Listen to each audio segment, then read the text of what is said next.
Welcome to Toyota Time with Timmy the Toolman and Sean. Today I am back on location in Napa, California at my buddy Mark's house. And what we're going to show you how to do today is install some fiberglass fenders made by McNeil Raccing on a first generation Toyota Tacoma. This is the truck we are installing the fenders on. It's a two-wheel drive that Mark has been working on. It's a buddy of his. And we're going to get this thing jacked up and we're going to get the front wheels off, which is going to help us get into the fender wells and do the necessary work to get the fenders off the vehicle. All right, we have the truck supported with jack stands on both frame rails, and now we're going to get the wheels off.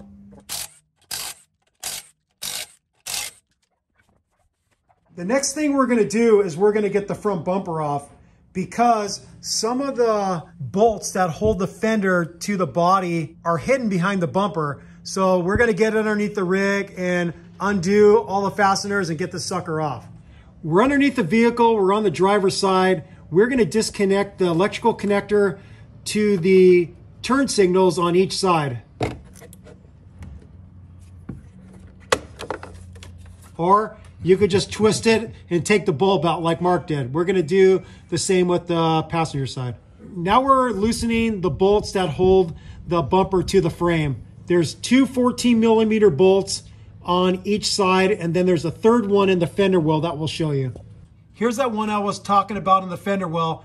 That's a 12mm, and Mark's going to loosen that with a deep 12mm socket and ratchet. All right, we're going to loosen the same three fasteners on the passenger side. All the bolts are out. Mark should be able to pull the bumper off.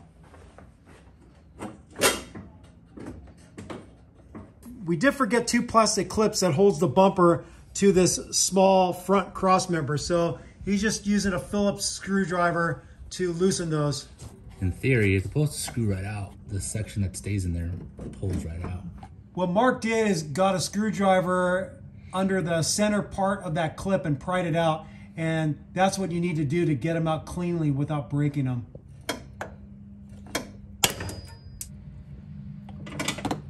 There it is. Nice job.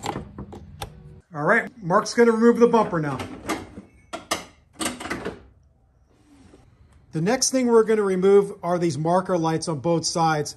You just simply have to remove a Phillips or JIS screw right here. Then you pull it towards the front and it pops out.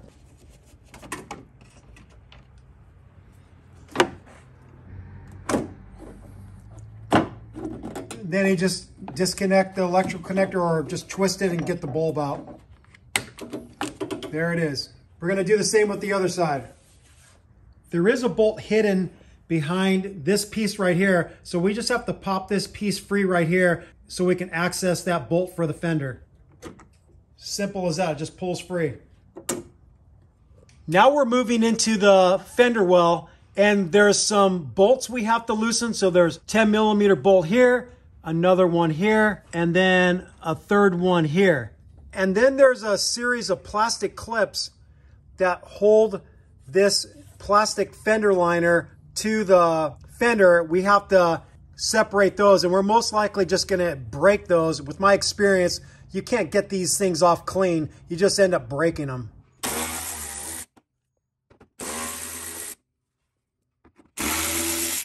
All right, we have the bolts out. Now we have to work on the clips.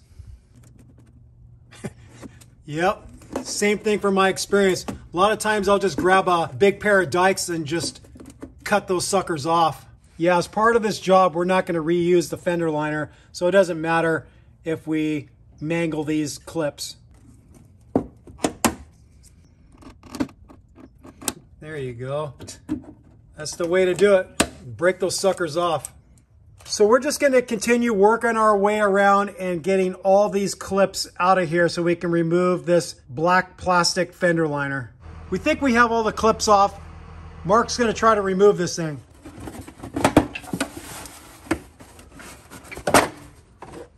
There it is. And you got to pull inwards to get it out. Okay, pull it inwards.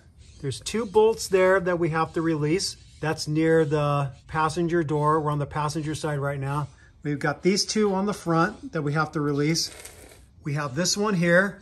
There's a wiring harness clip that we'll have to disconnect here. If we go up top, there's a 10mm bolt here. There's another one here. And then there's another one here closest to the windshield. Mark's gonna go from the inside and pop that clip free.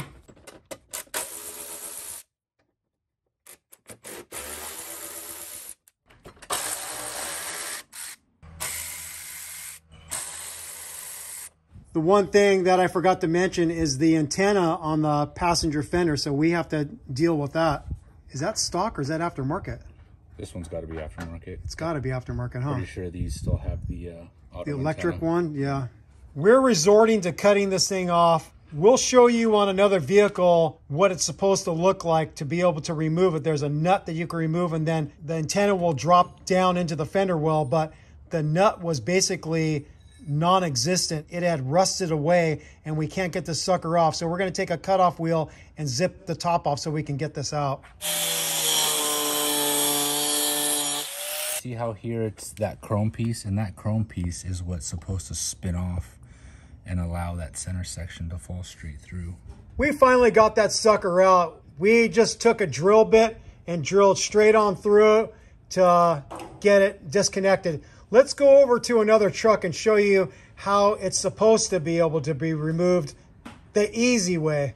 So you can unscrew the aftermarket antenna, and then you just simply have this little silver nut here that you can screw off, and then the antenna should just drop right on through. But that silver nut wasn't really intact on the vehicle we're working on. It was all just pretty much corroded and there was nothing left.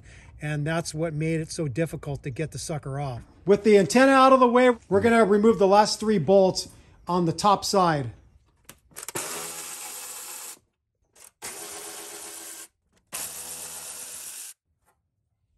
We think we have all the fasteners removed that hold the fender to the body. Let's see if Mark can remove it. Is it hanging up in that corner? Yeah. Oh, there's one bolt right behind the door. I see it. Oh, there's a bolt behind the door? Yeah. Okay. Right here. We missed one. There's that bolt that was hidden by the door. Now we should be able to remove it, which he is. That light, okay, yep, it's all free. Okay. Here's what's left of the mangled antenna. These new fenders don't even have a hole for the antenna, so that's something that the owner is going to have to address if he wants to drill into those fiberglass fenders and install it. We're going to jump over to the driver's side and get that fender off. We fit the fender on the passenger side, and we were trying to get this alignment with the door as well as we could, making sure that the door opens and doesn't interfere with the fender. And then once we got it to where we thought it's looking pretty good, we took a paint pen and we marked the outline on this side closest to the firewall and the windshield. And this is going to give us a reference point in which to measure from to drill the first hole. Mark will remove the fender, and then our plan is to measure from this side of the line to the center of the bolt hole, from the top to center, and then we'll be able to make a cross section and drill that first hole and the fender. And then afterwards, we'll measure from this bolt hole to the next bolt hole and find center and then drill that one. And we're just gonna be really careful and slow and methodical and hopefully get this thing bolted on, looking pretty good for the owner. All right, we have our first hole marked and we're gonna drill it out. We have a 2x4 underneath it to drill into, and we're just supporting the piece of wood on a barbecue. Here we go.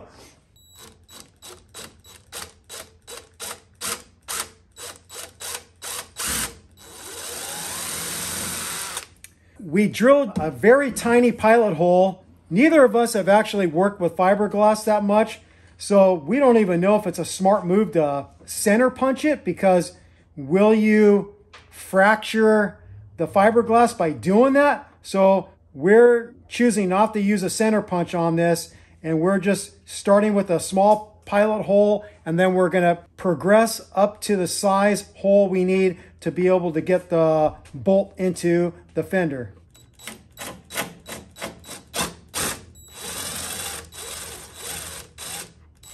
All right, we have a decent sized hole in the fender.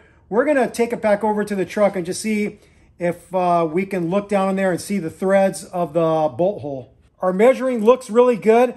The bolt hole is lining up. So now we're going to progress to a bigger drill bit and drill it out to the size of the bolt.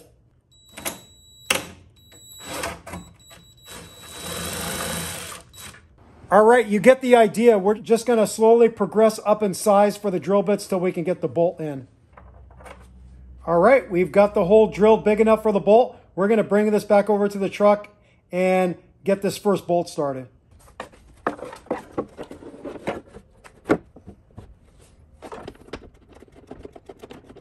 All right, success. We've got the first bolt in. We're just going to work our way through measuring and drilling all the holes for the fender, and we'll come back and show you the result. We are finding for some of these holes we have to drill, the manufacturer has a little indentation almost as a guide to where the hole needs to be. We found a couple of those on this passenger fender. It's not the case for all the holes, but it has helped us locate this hole right here and then one up above in the engine compartment area.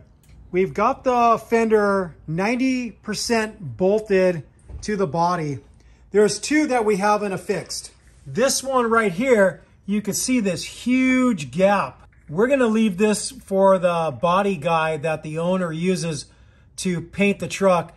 They'll have to put a spacer in here and then use a longer bolt to be able to bolt it at this bracket location. The other one we're choosing not to do right now is the one behind the door, because honestly, we don't feel like messing with it. The fender is secure to the body, so we're just gonna let the body guy drill this one and drill the other one. But you can see that we've got it bolted in all the other locations that it needed to be bolted. For the corner light insertion, it's not like you can do with the OEM metal fenders. We had to disconnect the front 3 bolts to be able to pull the fender away enough to be able to get in here and get that screw in, because that screw is blocked by part of the fiberglass fender. So you can't install it without pulling the fender out a little bit to be able to get the corner light in. The fitment is okay, but it's not what I would say great.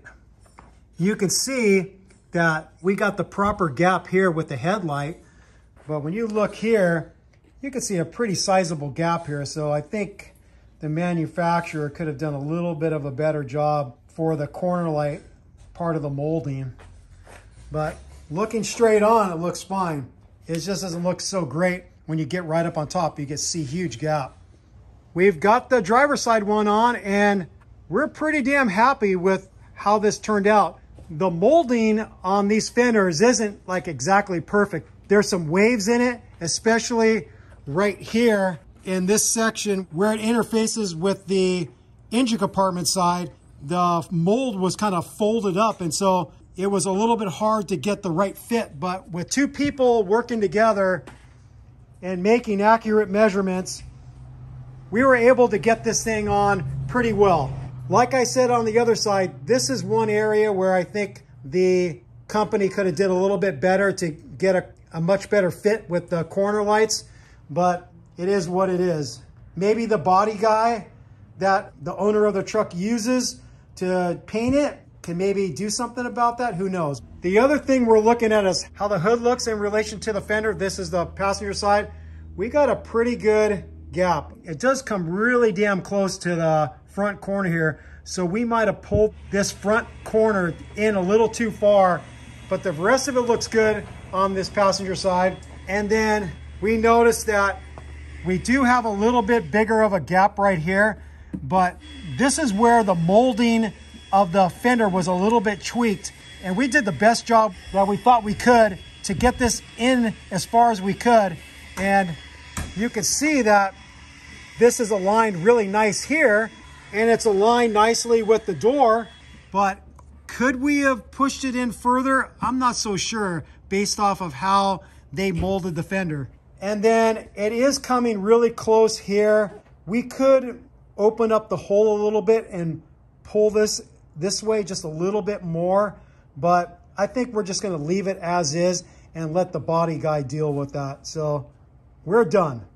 One thing that we didn't mention yet, but I'll mention it now, is there's no way to affix this trim piece underneath the headlights, because before this was kind of a friction fit against the fender, and we don't know how to address this other than right now we're gonna zip tie it in place, and then maybe the body guy can figure out a way to make this work. But right now, a zip tie is gonna hold it in place. Here's the final look.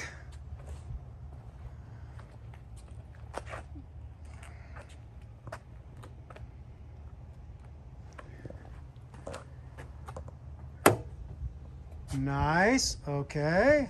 Let me jump over to the other side.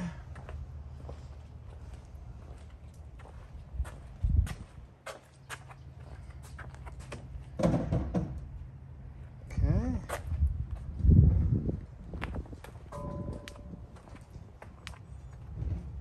And again, spokes model mark is going to open up. There it is.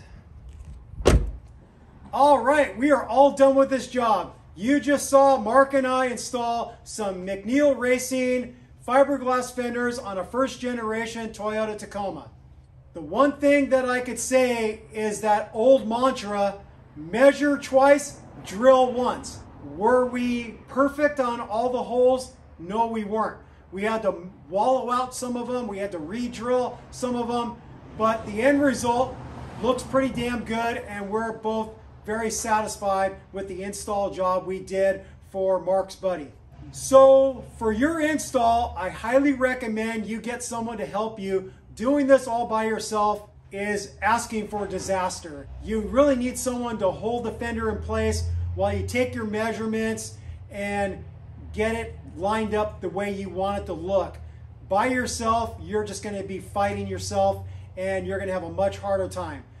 If you don't have a friend, well, go make some friends or pay somebody to be your friend. With all that said, we thank you for watching Toyota Time with Timmy the Toolman and Sean and special guest Mark. Thank you for watching. Thank you for subscribing. If you haven't subscribed yet, I don't know what the hell you're waiting for. Click on that subscribe button and also click on that notification bell if you'd like to be notified when we put up new content on our channel, which we are always putting up very helpful and sick mods kind of content like this video right here. Peace out, happy wrenching, bye-bye.